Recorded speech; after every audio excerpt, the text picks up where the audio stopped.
అన్ని వైపుల దుర్వార్తలు వచ్చేసాయా? అన్ని వైపుల దిక్కుతోచిన స్థితిలో ఉన్నావా? ముందేమో ఎర్ర సముద్రాలు, వెనకలేమో ఫరో సైన్యాలు తరుగుతూ ఉన్నాయా? ఈరోజు అలాంటి స్ట్రెస్ఫుల్ సిచ్యువేషన్స్లో నా వల్ల కావట్లేదు, I can't take this anymore, it's my breaking point, I can't be crushed beyond this అని ఈరోజు చేతులు ఎత్తేసావా? ప్రియ సోదరి సోదరా, దేవుడు నీతోనే మాట్లాడుతున్నాడు.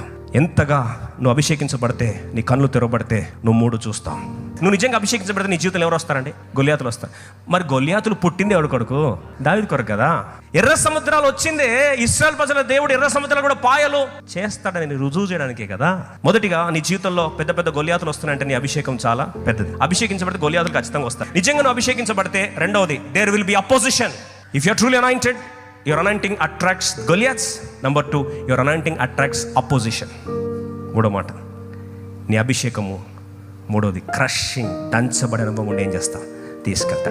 The higher the anointing, the heavier the crushing.